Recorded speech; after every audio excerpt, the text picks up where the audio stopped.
Alors donc bonjour à tous, bonjour à toutes et à tous, bienvenue dans cette petite présentation de robotique.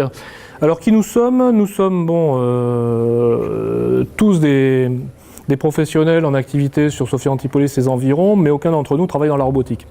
En fait, là aujourd'hui, et toute cette semaine, en fait, nous sommes là au titre de l'association dont le logo est en bas à gauche, donc l'association Pobot, qui est une association qu'on a créée il y a un peu plus d'une dizaine d'années maintenant, pour justement permettre de se retrouver entre gens curieux, entre gens ayant des compétences dans certaines disciplines mais pas dans d'autres, pour découvrir un peu ce que sont les robots, comment ils fonctionnent, réaliser des projets dont on avait idée, des choses comme ça.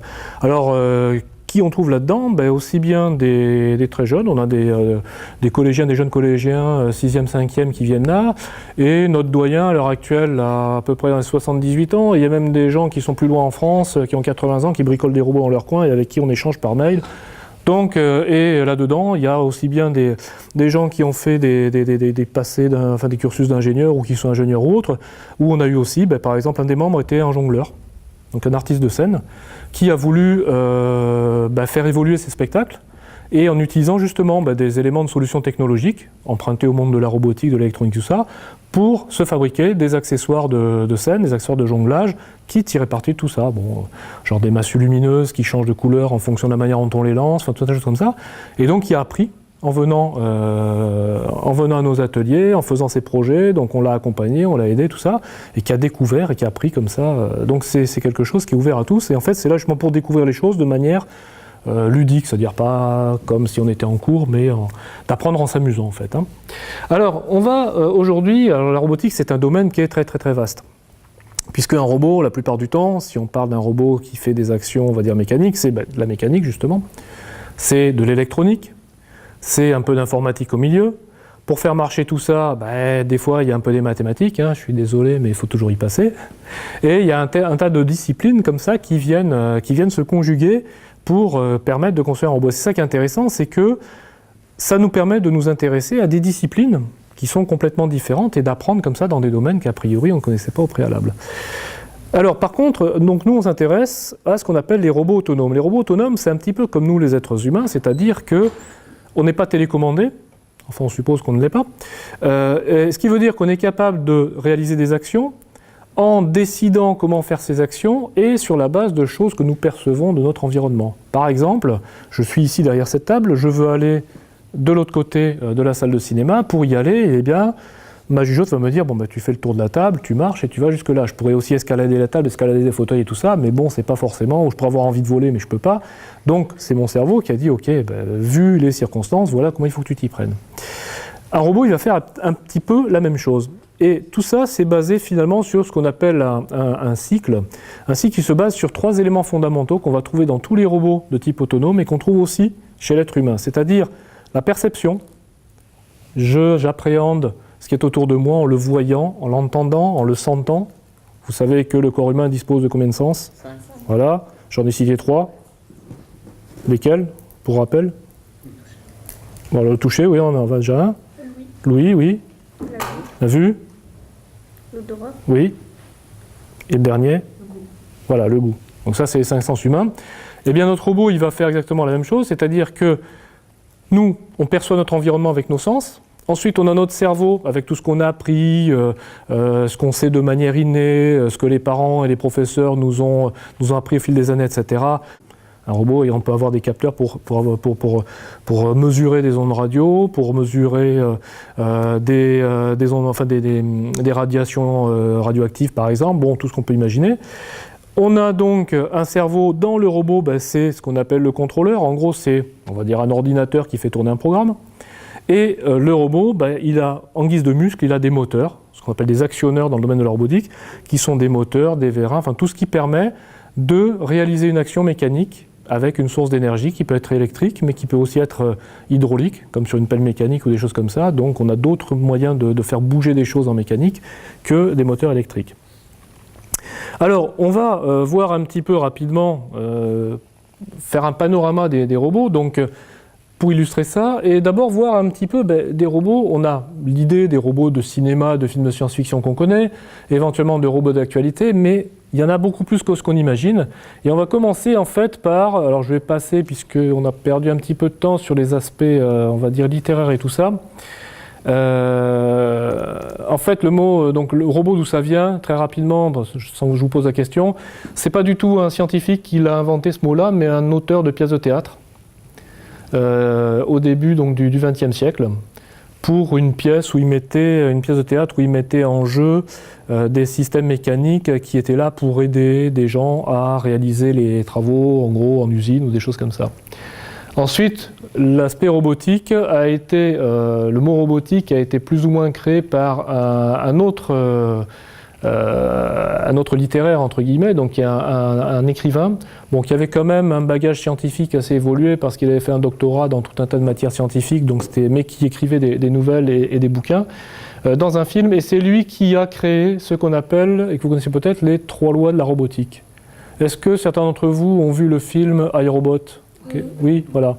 iRobot, en fait, ce film, c'est l'adaptation au cinéma d'une partie des nouvelles de cet auteur-là, Isaac Asimov, et qui met justement en scène un petit peu tout le dilemme posé par ces fameuses 3 lois, ou les 3 règles de la robotique, qui en fait, alors ça paraît une histoire de littérature et tout ça, mais jusqu'à pratiquement aujourd'hui, on peut considérer que tous les robots respectent ces 3 lois, qui sont pourtant issues en fait de la littérature. Ces 3 lois, c'est la première, c'est un robot ne peut pas porter atteinte à un être humain, ni en instant passif permettre qu'un être humain soit exposé au danger, c'est-à-dire donc c'est en gros c'est l'homme qui a la primeur, c'est l'homme qui doit être respecté, protégé. Un robot doit obéir aux ordres qu'on lui donne, sauf si ça contredit la première loi. Et la 3e loi, c'est un robot doit essayer de se protéger autant que faire se peut, sauf si en faisant ça, il risque d'entrer en contradiction avec l'une des 3 lois précédentes. Et tous les systèmes robotiques, en fait, si on s'amuse à les analyser dans leur fonctionnement, ils appliquent ces 3 lois, systématiquement, y compris la machine à laver le linge et tout ça. Alors là, on va faire un petit quiz rapide, justement, pour vous aider à voir un petit peu une partie du panorama, là où on peut trouver des robots. Donc, je vais vous montrer une série de photos en vous posant à chaque fois la question... donc là, en l'occurrence, est-ce que ce qu'on voit sur l'image, c'est quelque chose de réel ou est-ce que ça vient d'un film de science-fiction, d'après vous ? C'est réel. Et c'est quoi ? C'est ? Voiture. Oui ? C'est les machines qui construisent des voitures ? Ouais, qui fabriquent. Donc là, en l'occurrence, ça ressemblerait à un robot peintre, on dirait, hein, puisqu'on voit qu'il est habillé avec du plastique. Voilà, c'est exactement ça. Donc la caractéristique, alors ça c'est pas ce qu'on appelle nous des robots autonomes, en ce sens que c'est plutôt ce qu'on appellerait des automates, c'est-à-dire qu'ils sont capables d'enchaîner de manière infatigable, de manière très précise et très rapide, une série de gestes qu'on leur a appris. Bon, ils sont capables de détecter si par exemple il y a un être humain qui passe à proximité pour éviter de lui mettre une grande baffe avec le bras.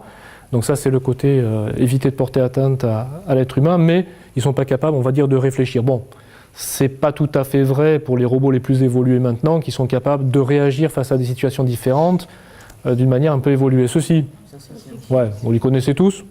Voilà, bon. On ne vous les présente plus. Lui, ouais, exactement. Donc c'est alors c'est pas celui c'est un des précédents. Ceci, réel, ouais. Bon, c'est marqué dessus. Vous savez qui ? Ah non, il n'est pas italien lui. Oui, c'est vrai qu'on pourrait croire parce qu'effectivement il y a le rouge et un peu le drapeau italien. En fait, c'est un robot de recherche qui a été fait par Honda. Alors c'est assez marrant parce que les industriels japonais qu'on voit ordinairement dans le domaine de l'automobile, choses comme ça, travaillent beaucoup dans le domaine de la robotique. Et en fait, c'est un robot de recherche qui a été fait pour explorer justement est-ce qu'un robot était capable de se déplacer autrement qu'avec des roues ou des chenilles, et notamment de reconstituer le dispositif de la marche. Alors on n'a pas, nous, la sensation de la complexité que ça peut présenter, mais la marche chez un être humain, c'est un mécanisme qui est extrêmement compliqué, parce qu'en fait, quand on marche, vous vous amuserez à l'analyser un petit peu, si on décompose le mouvement, on s'aperçoit qu'on est toujours en équilibre. D'ailleurs, si on s'arrête de marcher comme ça, il faut garder un peu son équilibre. Et le cerveau, avec tout ce qui est dans l'oreille interne et tout ça, est capable en permanence de mesurer ce déséquilibre pour faire bouger la jambe et faire en sorte que le pas suivant se pose, et ainsi de suite. Donc si vous amusez comme ça à ralentir à l'extrême la marche, vous verrez, où sont les difficultés. Et reconstituer la marche sur un dispositif mécanique, c'est quelque chose de très complexe, d'autant que celui-ci, comme on le met là, il est capable non seulement de marcher, mais il peut courir, il peut monter des escaliers, il peut faire tout un tas de gestes très compliqués. Alors pourquoi ils ont fait ça? Pas juste pour faire joli, mais parce que le but, c'était en explorant ça, ça permettait de voir est-ce qu'on était capable de construire des prothèses pour des gens, par exemple, qui étaient handicapés, ou pour assister des gens qui avaient des problèmes de motricité. Celui-ci. Pardon? Réel. Alors, effectivement, il est réel. Alors, c'est un robot, alors c'est un autre constructeur de voitures, entre autres japonaises, mais ils font pas que des voitures, d'ailleurs, Toyota.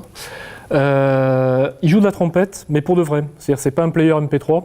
C'est-à-dire qu'il a des lèvres, il a des poumons, et il est capable... Alors, est-ce que certains d'entre vous font de la musique? Peut-être pas de la trompette, parce que c'est pas courant. Mais jouer de la trompette, c'est extrêmement difficile, parce que contrairement, par exemple, à un piano, où on fait les notes en appuyant sur telle ou telle touche, ou une guitare où on fait les notes en mettant le doigt sur telle ou telle case du manche. La trompette, en fait, on forme les notes avec la manière dont on souffle et la forme qu'on donne aux lèvres sur ce qu'on appelle l'embouchure de la trompette. Et c'est extrêmement difficile de sortir une note avec une trompette quand on ne sait pas le faire. Donc là, ils ont fait ça pour voir si on était capable justement de reconstituer un peu ces mécanismes de motricité des lèvres, ces mécanismes de respiration et tout ça, là aussi pour étudier si des assistances mécaniques pour des personnes ayant des handicaps dans ces domaines-là pouvaient être traitées de cette manière-là. Donc ça, c'est les vrais musiciens pour ceux qui ont vu Star Wars, puisque c'est la question. Ceci. Non, mais c'est pas ça la question.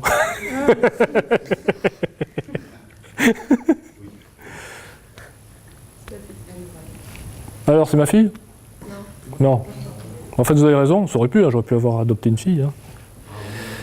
En fait, ça, ce sont des... Alors, c'est même plus que des recherches, parce que maintenant, ça existe. Ce sont des robots qui peuvent être mis en location, par exemple, en tant qu'hôtesse d'accueil dans des salons, des trucs comme ça. C'est-à-dire que ils sont capables d'avoir des mimiques, des expressions, des réactions et tout ça. Alors, on ne les confond pas avec des humains, mais c'est relativement de plus en plus naturel, de moins en moins artificiel.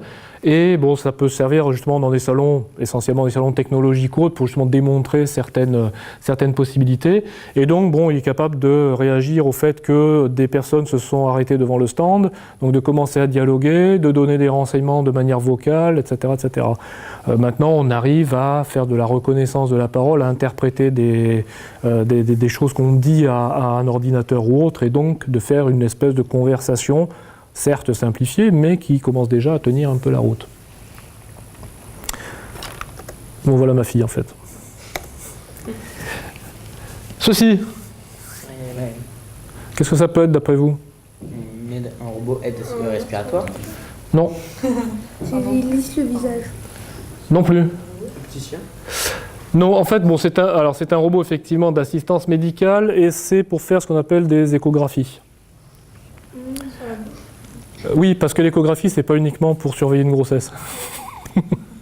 En fait, on peut utiliser des échographies, en fait, c'est le principe du sonar, donc on envoie une onde sonore dans le corps, et en fonction de la manière dont elle est réfléchie, on peut voir des choses. Par exemple, le fœtus, effectivement, c'est ce qu'on utilise la plupart du temps pour justement suivre la grossesse d'une femme enceinte, mais ça peut servir à détecter, par exemple, si on a certaines tumeurs, par exemple, se détectent avec ce genre de choses. Alors le problème pour une échographie, bon, vous n'avez pas encore assisté à une échographie, j'imagine, parce que vous êtes un peu jeune pour ça, mais le jour où ça vous arrivera, vous verrez que c'est pas évident quand même, parce que pour que l'image soit à peu près nette et tout ça sur l'affichage, il faut que par rapport au corps, la sonde que le médecin déplace soit relativement stable.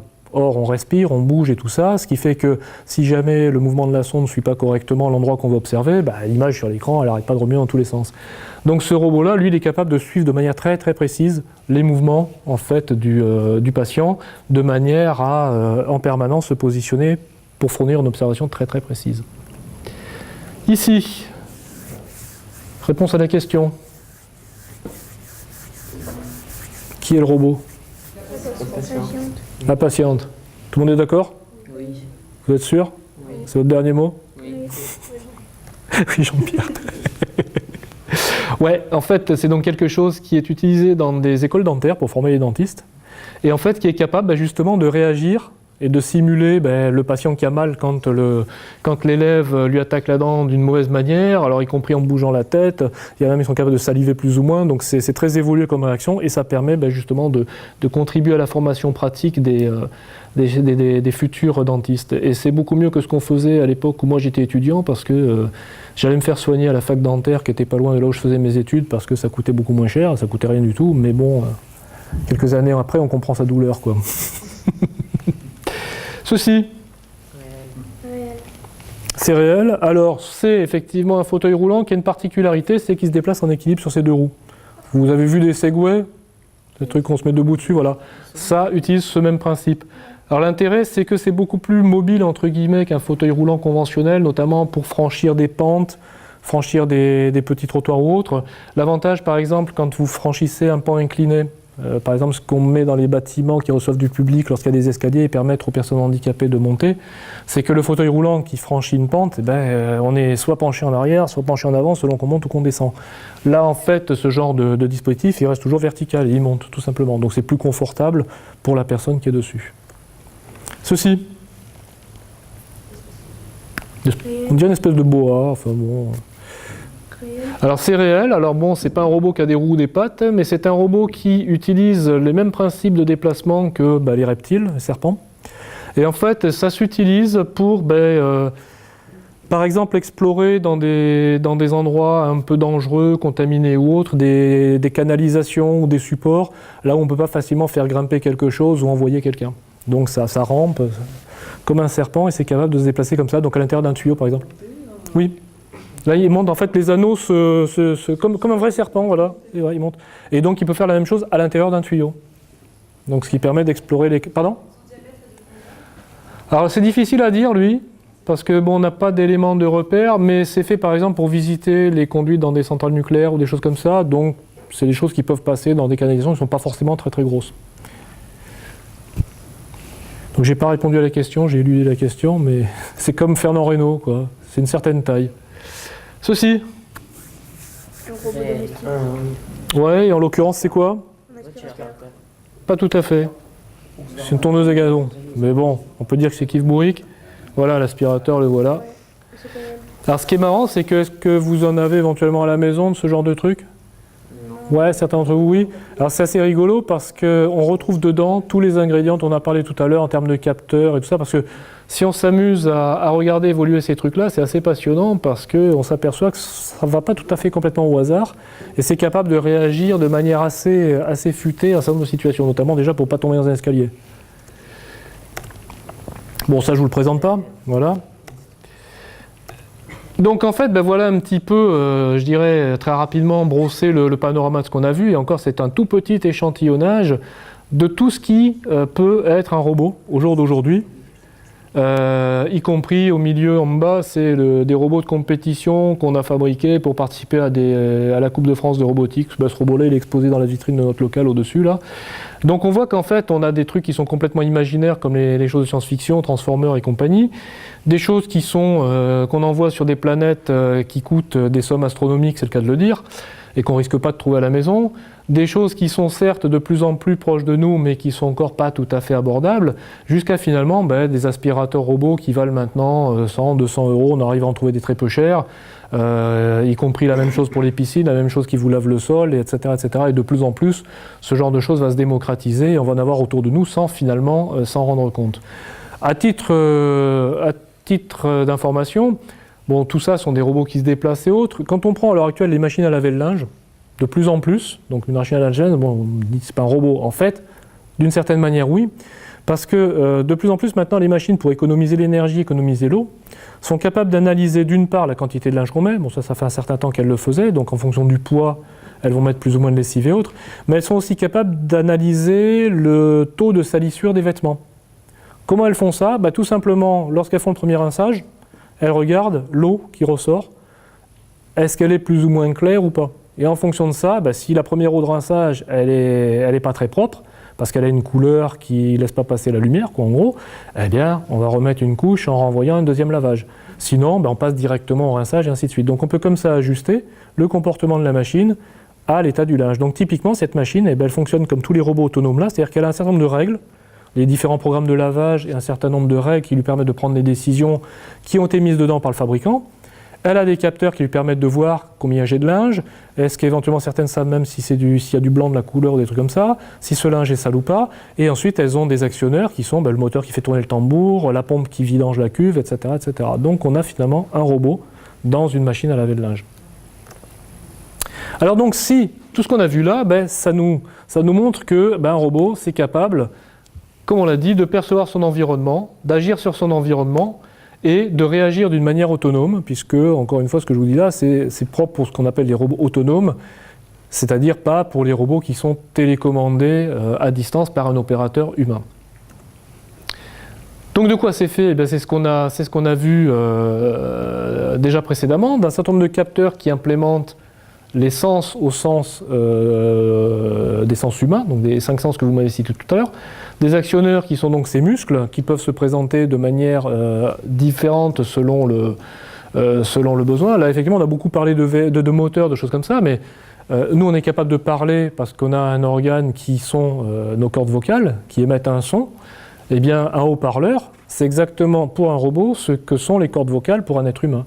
C'est quelque chose, c'est un dispositif mécanique qui va faire vibrer l'air, et l'air en vibrant, c'est un son tout simplement. Parce que quand on entend un son, c'est parce qu'on a créé une vibration dans l'air, que cette vibration se propage, et que notre oreille le perçoit, et traduit ça sous forme d'un son que nous entendons.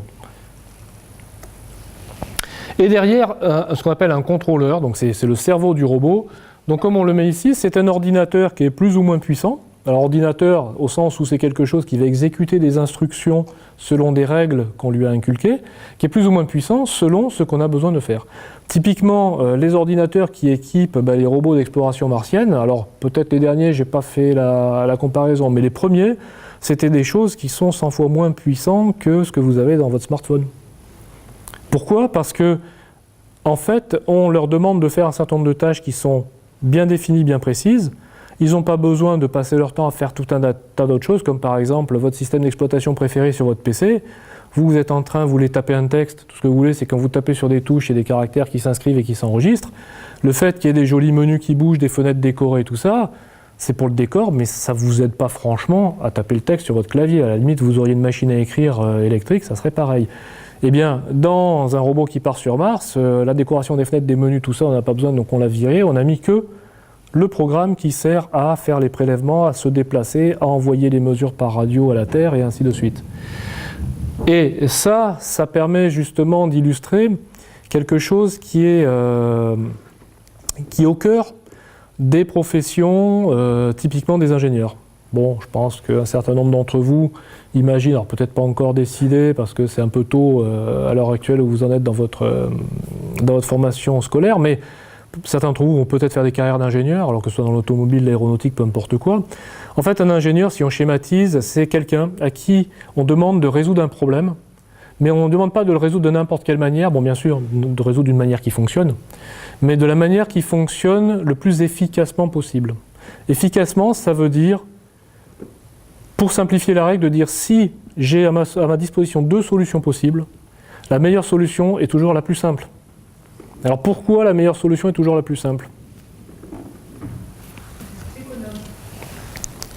On n'a pas le droit de répondre, vous là-bas derrière. Elle fait partie de l'association, c'est pour ça, elle connaît les réponses déjà. Alors oui, c'est vrai, c'est la plus économe, mais ce n'est pas la seule raison. La plus simple. C'est la plus... Pourquoi il faut choisir la plus simple? Alors parce que ça peut être la plus rapide à fabriquer. Voilà. Mais encore. Et je dirais que s'il n'y a qu'une seule raison à retenir, c'est celle-là. Plus c'est simple, plus c'est... Efficace. Pas tout à fait. Vous avez tous des déboires avec vos ordinateurs et tout ce qu'il y a dedans. Hein?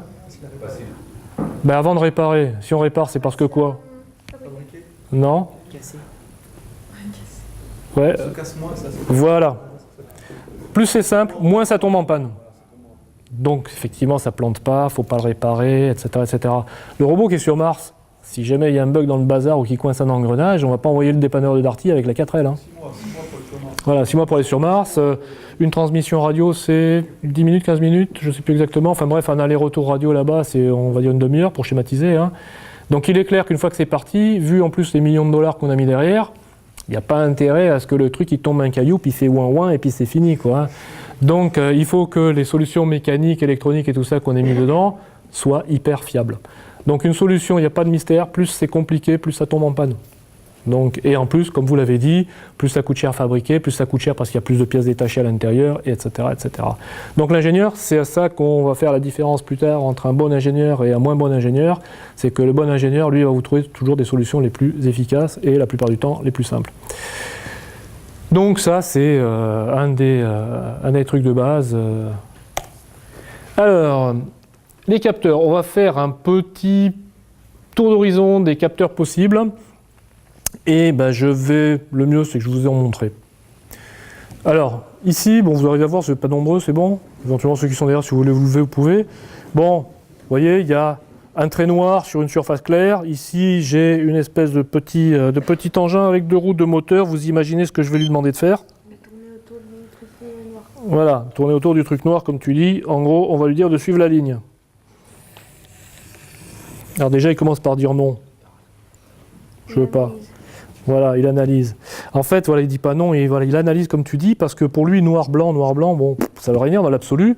Par contre, il dit, ok, ben, je vais voir maintenant, on m'a dit une ligne noire sur un sol clair, ben, je vais analyser tout ce que je vois autour de moi pour faire la différence entre les parties claires et les parties foncées.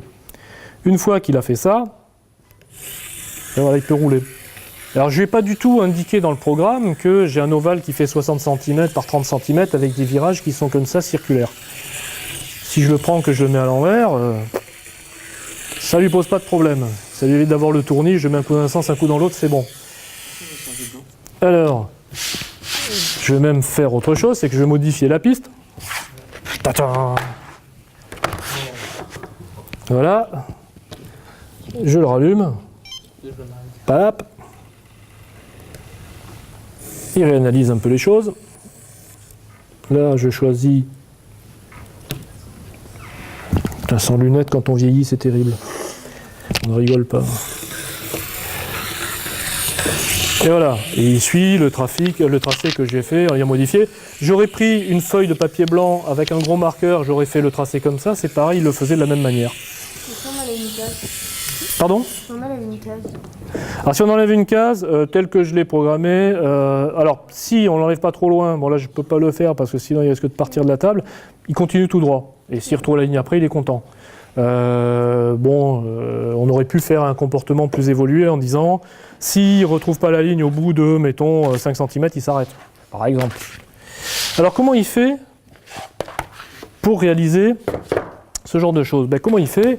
Il fait tout simplement qu'en dessous, donc là vous pourrez venir le voir de plus près, mais en dessous, tiens, ce que je peux même faire, c'est le passer, on va le passer à l'écran. Est-ce qu'on arrive à le voir? Voilà, on arrive à le voir plus ou moins, donc c'est parfait.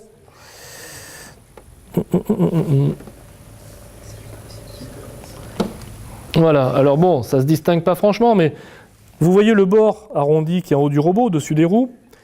En fait, voilà, il y a 5 petits capteurs qui sont là. Alors bon, je vais mettre mon doigt. Donc voilà, il y en a un ici, et 2, et 3, et 4, et 5. Ces capteurs, en fait, qu'est-ce qu'ils font? En fait, il y a deux choses. Il y a une petite lumière, une LED, qui éclaire le sol, mais qui éclaire dans une lumière qu'on ne voit pas, en fait, c'est de l'infrarouge. Et le capteur à côté mesure comment le sol nous renvoie la lumière. Alors pourquoi on fait ça? Par exemple, quelle est la différence entre la ligne noire et la partie claire du sol? La couleur, mais en termes de lumière. Si j'éclaire et que je mesure la couleur qui renvoie, quelle va être la différence entre les deux? Oui? C'est que le noir, il ne va pas renvoyer de lumière. Ouais. Et que le blanc, il va avoir un reflet. Voilà, il en renvoie beaucoup plus. C'est pour ça que quand vous mettez en plein soleil avec un t-shirt noir, vous avez chaud en général assez vite. Voilà. Donc c'est comme ça que notre petit robot fonctionne. En fait, si je simplifie qu'au lieu de 5, je dis je n'ai que 2 capteurs, je mets mes 2 capteurs à cheval sur la ligne. Si les deux voient du blanc, tu continues tout droit. Dès que tu en as un qui voit autre chose que du blanc, tu tournes de ce côté-là. Et tu recommences comme ça et tu arrives à suivre ta ligne. OK? Donc ça, voilà, c'est par exemple finalement une forme de vision très très rudimentaire, mais qui permet à mon robot de faire ce qu'on lui a demandé. J'aurais pu mettre une caméra, C'est tout à fait possible, on l'a fait, une petite caméra, genre webcam, tout ça, machin. Faire analyser l'image par un ordinateur, du coup, un peu plus puissant. Et puis, du coup, puisqu'on est capable de voir la ligne, c'est comme quand, alors vous êtes un peu jeune pour conduire une voiture, mais peut-être un scooter quand même, quand vous voyez la route qui tourne, qu'est-ce que vous faites? Vous tournez le guidon pour suivre, en général. Bon, sauf si on est calu, en général, c'est ce qu'on fait. Donc, on aurait pu faire ça. Ça aurait marché très bien, mais ça aurait été une caméra, un truc plus puissant, machin, donc quelque chose de plus cher, plus coûteux, plus susceptible de tomber en panne. Donc, on a choisi une solution plus simple. Alors, autre manière de gérer la vision, par exemple, ceci qui est un robot qui est fabriqué en... Lego. Voilà. Il a été programmé et équipé de manière à ce qu'il soit capable de reconnaître des objets de couleurs différentes. Et on lui a dit, voilà, tu te balades devant, dès que tu vois un objet, tu regardes la couleur qu'il a, s'il est vert, tu le mets par ici, s'il est rouge, tu le mets par là, et s'il est autre chose, tu me le mets ailleurs, on verra ce qu'on en fait après. Donc comme les démos, ça se plante toujours, donc à tous les coups, ça ne va pas marcher une fois sur deux, mais c'est pas grave, hein, on fait ça sans filet comme au cirque. Donc il avance, là il a détecté qu'il y a quelque chose, il l'attrape, il analyse, il a allumé la LED qui est sur le dos en vert pour dire j'ai reconnu que c'est un objet vert. Voilà, bon, il accroche un peu avec les dalles, mais c'est pas grave. Et il retourne se mettre au départ. Un peu de travers, voilà. Ouais. Voilà, donc on va recommencer avec un truc différent. On va voir s'il est toujours de bonne volonté. C'est bon.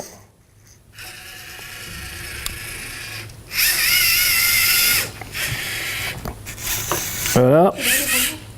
Il retourne à la case départ. Et maintenant, je vais lui mettre autre chose qui n'est ni l'un ni l'autre. On va voir ce qu'il va en faire. S'il fait ce qu'on lui a demandé. Il va le jeter. Là, il dit Burke. Et il va le mettre là où on avait dit de mettre les trucs qu'il ne savait pas trier, et ainsi de suite. Donc, eh bien, on a doté notre robot d'un type de vision, d'un œil un peu plus évolué que le truc qui voit simplement le noir et le blanc, qui est ce qu'on voit ici, l'espèce de LED multicolore qui est devant. En fait, ce machin-là, c'est plus ou moins, en gros, ce que fait votre appareil photo, votre smartphone, pour prendre des photos, sauf que sur le capteur de l'appareil photo, par exemple d'un 20 mégapixels, vous avez 20 millions de fois ce qu'on voit là. Sur un carré qui fait 1 cm de côté à peu près. Hein. Mais c'est le même principe, c'est-à-dire qu'on a ici un capteur qui est capable d'analyser la couleur de la lumière que l'objet lui renvoie. Donc pour une image, c'est la lumière qui est renvoyée par l'objet, c'est la lumière de l'éclairage ou du soleil. Ici, c'est d'une lumière qu'on envoie directement sur l'objet et qui nous revient, et on est capable de l'analyser. Et donc le programme qui est dedans, en fonction de l'information que le capteur va me donner, va dire ok, maintenant il faut aller se déplacer à tel endroit, et pour se déplacer à tel endroit, tu commences par tourner comme ça, avancer comme ça, et ainsi de suite. Ok ? Oui, bien sûr. Où est l'objet? Là, tel que je l'ai programmé, il ne le sait pas. On dit simplement t'avances jusqu'à ce que tu trouves quelque chose. D'accord, il ne cherche pas l'objet. Non, c'est un truc assez simple. On aurait pu imaginer effectivement quelque chose qui se baladait, un peu comme le Roomba, et qui, jusqu'à ce qu'il en trouve un, oui. C'est d'ailleurs un projet très intéressant à faire si vous avez des animés, des groupes de roboticiens ou autres, de faire ça plus compliqué, donc un truc qui se balade partout, qui est capable de se retourner quand il touche un mur, etc., etc. Donc vous voyez, on peut compliquer le problème et donc s'amuser de proche en proche à faire un truc qui soit, sinon universel, du moins capable de faire beaucoup de choses. Là, il va tout droit. Oui, là, il va juste tout droit. Oui. Ouais. Et en fait, s'il trouve rien... Il n'est pas guidé par sa lumière. Non. C'est pas la lumière qui nous guide Non. sur l'objet. Et en fait, s'il trouve rien au bout de 30 cm, il revient. Ah, Il dira, c'est bon, qu'il ne tombe pas au bord de la table, quoi. Ces capteurs sont chers. Est-ce que ces capteurs sont chers? Tu veux en acheter? En fait, si on prend les capteurs qui sont au cœur de ces trucs-là, souvent c'est une fraction d'euro, ou enfin ça dépend le niveau de performance qu'on veut. Mais un capteur de lumière de base qui est capable de reconnaître du noir et du blanc, c'est quelques centimes d'euros, on va dire, quelques dizaines de centimes d'euros. Maintenant, une fois que c'est packagé comme ça par Lego, avec le truc qui peut se fixer sur le reste du Lego, c'est plutôt dans les 50 euros, je crois.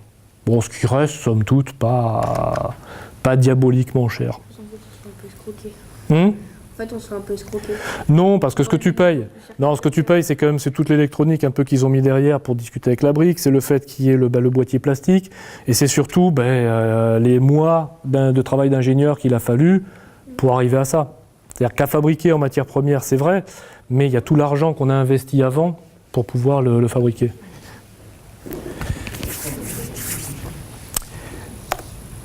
Alors donc, on va aller assez rapidement, parce que bon là ça a permis de toucher du doigt justement des aspects qui s'apparentent à la vision. Donc j'ai mis derrière sur le transparent qui arrive là un certain nombre de types de capteurs qu'on utilise pour reproduire d'autres sens. Par exemple le toucher.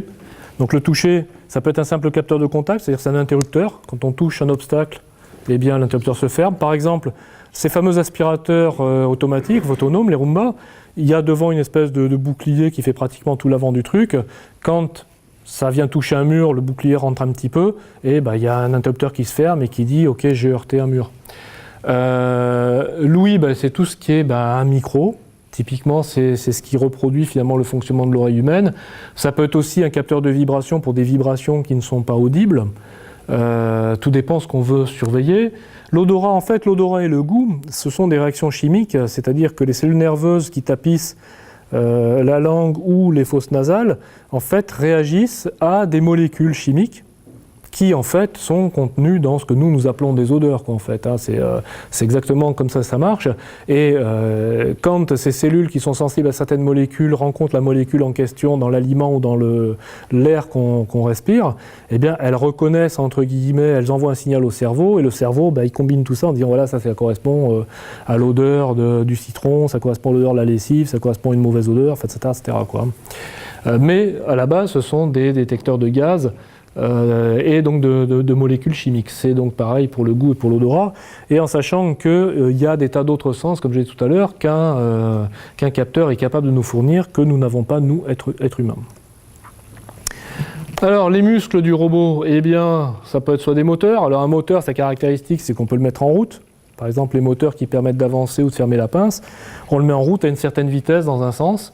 Alors bon, ça, ce sont des moteurs électriques. Il y a d'autres types de moteurs qui sont animés par d'autres énergies que l'électricité. Ça peut être la pression de l'huile.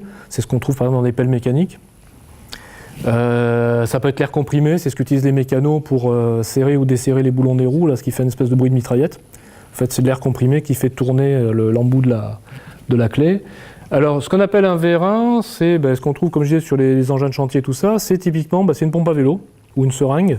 Sauf que ça fonctionne à l'envers. C'est-à-dire que si vous soufflez dans une pompe à vélo, qu'est-ce qui se passe? Le piston, il va avoir tendance à être repoussé par l'air que vous envoyez. Un vérin, c'est exactement ça, comme ça que ça marche, alors avec de l'air comprimé, avec de l'huile. Et ça permet de réaliser un mouvement, ce qu'on appelle linéaire, c'est-à-dire selon un bout de ligne droite, par opposition à un mouvement rotatif, comme le fait un moteur électrique qui tourne sur lui-même. Donc selon les cas de figure, on peut avoir besoin plutôt de faire des choses comme ça. Et ce qu'on appelle des servomoteurs. Alors, est-ce que certains d'entre vous font du modélisme ou ont des avions radiocommandés, voitures radiocommandées, des choses comme ça? Ou se sont amusés un jour avec ce genre de truc? Bon, en fait, qu'est-ce qu'il y a par exemple, quand on prend une voiture radiocommandée, on a deux manettes, une pour l'accélération et l'autre pour la direction. Pour faire tourner les roues de la voiture, le poste de radiocommande envoie une commande radio qui correspond à la position qu'on a donnée au manche, et sur la voiture, il y a ce qu'on appelle un servomoteur. C'est un moteur qui est capable de tourner et de rejoindre une position qui lui est indiquée par ce qu'on appelle une consigne. C'est-à-dire si on dit voilà, il faut que tu tournes de 45 degrés parce que je veux braquer mes roues de cette manière-là, le moteur va tourner et s'arrêter quand il va arriver à 45 degrés. Et il va rester à 45 degrés tant qu'on ne lui dit pas de faire autre chose, au lieu de tourner en permanence. C'est ce qu'on appelle un servomoteur. Alors le contrôleur, comme on l'a vu, c'est le cerveau du robot. Donc c'est, comme on l'a déjà expliqué, finalement un ordinateur qui n'est pas forcément très gros. Ça, on en a déjà parlé. Et en fait, maintenant, on va dire, on est d'accord, mais comment est-ce que le robot qui est là ou celui qui est sur Mars est capable de faire? Comment il le sait? En fait, au départ, il ne sait rien du tout. Un ordinateur à qui on n'a rien expliqué, il ne sait rien faire. Un nouveau-né, finalement, sait faire plus de trucs parce qu'un nouveau-né, il a des comportements innés, comme par exemple, il sait comment faire pour téter, pour bouffer, et voilà. Et peu à peu, il apprend. Et un gamin, peu à peu, on lui apprend des choses, il va à l'école, ses parents l'instruisent et tout ça. Et en fait, l'ordinateur, on fait la même chose en faisant ce qu'on appelle, en le programmant. Bon, vous savez un peu ce que c'est que la programmation, j'imagine maintenant. En fait, un programme, c'est ni plus ni moins qu'une recette de cuisine, finalement, qu'on doit suivre étape par étape pour obtenir un certain résultat. Bon, la différence avec une recette de cuisine, c'est qu'une recette de cuisine, vous commencez depuis le début, vous arrivez à la fin si vous n'êtes pas raté au milieu. Un programme, il peut y avoir au milieu, à un moment donné, où on va choisir entre plusieurs manières de continuer. C'est ce qu'on appelle des tests. On peut aussi recommencer une partie du processus, alors qu'en général, en cuisine, on ne va pas recommencer 107 fois la même chose. Donc, tout ça, c'est plus ou moins la même chose. C'est ce qu'on appelle un logiciel. Maintenant, c'est des termes que vous connaissez tous parce que vous manipulez ça tous les jours et que ça n'a plus de secret pour vous. Est-ce que d'ailleurs, maintenant, dans les classes de collège, tout ça, il y a des initiations? L'organigramme, tout, voilà. Donc, voilà. L'automatisme, comment dérouler les tâches les unes après les autres. Voilà. On fait simple. C'est Oui, pas oui. Par exemple, pour programmer les robots Lego, que ce soit ceux-là ou les précédents, ce qui est fourni avec la boîte de construction qui correspond à ces modèles-là, c'est un logiciel qui tourne sur PC ou sur Mac qui permet justement de programmer le robot en faisant un organigramme. Bon, alors c'est présenté joli, un peu avec des briques qu'on assemble, mais voilà, on donne toute la succession d'étapes avec éventuellement est-ce qu'on reboucle ou pas, etc., etc. Donc, tout ça pour dire que la programmation, c'est accessible même si on n'est pas informaticien. Ça, c'est ce qu'il faut retenir. Donc tout ça, je vous l'ai déjà raconté. Et voilà, par exemple, ça c'est la version antérieure, mais bon, la même philosophie que celle qui est maintenant. Voilà à quoi ressemble un programme qui, par exemple, serait dans un robot Lego, qui a un capteur de lumière et à qui on demande de rejoindre une source lumineuse. C'est-à-dire, il a un capteur de lumière, il va essayer de voir, quand il voit un point lumineux, il va tourner pour se rapprocher de ce point lumineux. Donc, on y voit qu'en fait, l'espèce de truc qui encadre, il y a une flèche, c'est quelque chose, on dit, ça tu le fais jusqu'à une certaine condition. Donc en l'occurrence, là, en l'occurrence, je l'ai dit forever, c'est-à-dire tu t'arrêtes jamais, sauf quand j'éteins la brique. Et à l'intérieur, à chaque fois qu'on tourne, eh bien, on va tester, est-ce que mon capteur de lumière voit peu de lumière ou beaucoup de lumière? S'il voit beaucoup de lumière, je vais mettre en marche un de mes deux moteurs de cette manière, et l'autre, je vais l'arrêter. Sinon, je vais faire l'inverse, qui va faire que le robot, puisqu'on arrête un moteur et qu'on fait tourner l'autre, il va tourner sur lui-même dans un sens ou dans l'autre. Donc ça, c'est un programme complet qui est fait pour ce genre de robot. Donc la programmation, vous voyez que même pour les nuls, ça marche aussi. La programmation, c'est pas sorcier, voilà. Donc en résumé, c'est bon, je vais arriver juste sur l'horaire. En résumé, ce qu'il faut retenir de tout ça, outre le fait que on peut faire suivre des lignes à des robots et tout ça pour rigoler, c'est que surtout maintenant, et ça va de plus en plus vite, c'est que les robots qui jusqu'à, mettons, il y a 10-20 ans, étaient quelque chose qu'on ne rencontrait pas au quotidien, qu'on rencontrait dans des usines, qu'on rencontrait dans les laboratoires ou des choses comme ça, maintenant les robots, on les trouve partout. Et le meilleur exemple, c'est le fameux robot aspirateur. Ça va devenir comme ça de plus en plus. Nos voitures, on sait déjà, les constructeurs savent déjà le faire, les voitures pourraient très bien rouler sans conducteur. Ça fait plus de 15 ans que le fabricant de camions Volvo a fait des camions qui sont capables de rouler tout seuls, sans chauffeur, simplement avec des caméras qui regardent les lignes du bord de route et sont capables de gérer ça comme ça. Ça fait plus de 10 ans qu'il y a un projet à l'INRIA qui existe. Alors je ne sais pas si pendant la fête de la science on peut le voir, donc c'est le SICAB, c'est une petite voiture électrique qui se déplace toute seule à base de caméras. Et il y a plusieurs expérimentations qui ont été faites dans la ville d'Antibes où donc il est capable de détecter qu'il y a bien entendu des piétons, des choses comme ça. Donc tout ça on sait le faire depuis belle lurette. Ça serait d'ailleurs une solution très intéressante pour améliorer la fluidité de la circulation sur les autoroutes, parce que par exemple sur une autoroute, en fait c'est un peu comme si on était dans le train, quand on suit les rails. Pardon ? Ça éviterait des accidents, ça diminuerait. Ça diminuerait les accidents. Déjà on trouve des dispositifs sur les voitures qui, par exemple, les dispositifs anti-collision, qui sont capables de freiner en urgence lorsque le conducteur se rapproche trop près de la voiture qui précède. Mais en fait, ce qui ralentit sur une autoroute, c'est le fait que il y a des gens qui ne roulent pas tous à la même vitesse, qui vont accélérer, ralentir, qui vont changer de fil, bref. Et on fait passer beaucoup moins de voitures sur une autoroute que ce qu'on pourrait théoriquement faire passer, si tout le monde roulait de manière, on va dire, ordonnée, etc., etc. Donc on pourrait imaginer, en fait, un système où vous arrivez près de l'autoroute, vous dites, voilà, je vais à tel endroit, la voiture est capable de calculer, ok, pour aller à tel endroit, il faut sortir à telle sortie de l'autoroute. Elle va venir s'insérer dans le flux des autres voitures qui sont déjà sur l'autoroute, comme si en fait vous montiez dans un train en marche, et puis ça va suivre, ça va suivre, ça va suivre, et au moment d'arriver à la sortie qui vous intéresse, elle va quitter et elle va vous redonner le contrôle en manuel. Ça, on sait déjà le faire, ça fonctionne très très bien.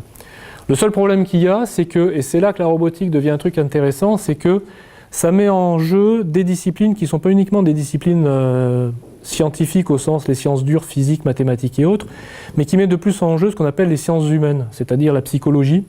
C'est tout le problème de la relation entre la machine et les êtres humains qui sont autour de lui. Au jour d'aujourd'hui, faire monter quelqu'un dans une voiture sans chauffeur, ça lui met un peu les miquettes, quoi. Parce qu'il n'a pas confiance dans le système. Pourquoi? Parce qu'on n'a pas été habitué à ce genre de choses.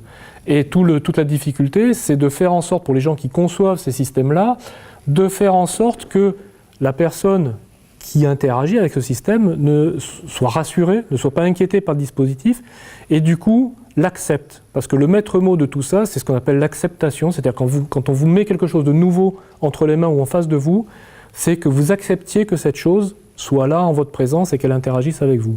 Donc, il y a tout un processus assez long, et même si techniquement aujourd'hui on sait faire les choses et où ça marche, il faudra le temps pour qu'on s'habitue à monter dans une voiture, lâcher le volant et laisser tout faire. Mais ça viendra. Il y a des pubs qui tournent en ce moment d'ailleurs pour je ne sais plus quel constructeur de voiture, où il y a la voiture qui se gare toute seule, ça fait longtemps, mais la voiture aussi qui est sur route et puis qui dévie tout doucement, et puis le volant qui tourne automatiquement pour ramener la voiture entre les lignes. C'est BMW? Ouais, c'est ça, voilà. Mais donc ça, c'est des choses qu'on trouve... Alors, on le trouvait sur les voitures haut de gamme jusqu'à il n'y a pas longtemps, comme les parkings automatiques et tout ça. Maintenant, de plus en plus, on le trouve dans ce qu'on appelle les citadines, donc les petites voitures. Pourquoi? Parce que se parquer automatiquement, tout ça, c'est des problèmes qu'on a en ville. Et donc maintenant, on le trouve même sur des voitures d'entrée de gamme pas chères. Donc c'est pour ça que tous ces dispositifs-là, on va les trouver de plus en plus souvent autour de nous. Il faudra s'habituer à ce qu'à la limite, on laisse la voiture faire le créneau toute seule, même s'il n'y a que 20 cm devant et derrière. Elle vous bagnera sans doute moins souvent que lorsqu'on fait le créneau à la méthode habituelle, quoi. Et pareil, par exemple, en ville, le problème qu'il y a, vous ne conduisez pas encore, mais quand vous conduirez, vous comprendrez ce que je veux vous dire, c'est trouver une place pour se garer. À partir du moment où la voiture est capable de discuter, par exemple, avec la ville pour savoir que dans tel parking pas loin, il reste encore tant de places et tout ça, ou que le long de tel trottoir, il y a encore des places disponibles, eh bien, on pourrait dire, ok, la voiture, elle y va toute seule, et puis elle vous amène au parking en question, etc., etc. On trouve ça déjà un peu sur les GPS, puisque certaines applications GPS sont capables de discuter avec des systèmes qui sont installés par les concessionnaires de parking et signaler la disponibilité de place, mais on pourrait dire, à la limite, tu laisses conduire et puis c'est terminé, quoi. Et il n'y aura peut-être plus de voitures qui grilleront les feux rouges comme ça aussi. Voilà, j'en ai fini avec mon baratin. Bon, il y en a pour des jours encore si on voulait. Surtout si ça vous intéresse, alors vous êtes donc au Niki de Saint-Phal, c'est pas très loin quand même, hein. Donc nous au niveau de la sauce, on est ouvert le vendredi soir. Par contre, comme vous êtes mineur, il faut venir avec un accompagnateur. Bon, pas forcément votre parent, on peut venir à plusieurs. En général, ça ouvre à quoi? 6 heures, hein, Fabrice? À partir de 6 heures, on est là souvent? Ouais, à peu près. Après, jusqu'à... ça dépend des soirs, quoi.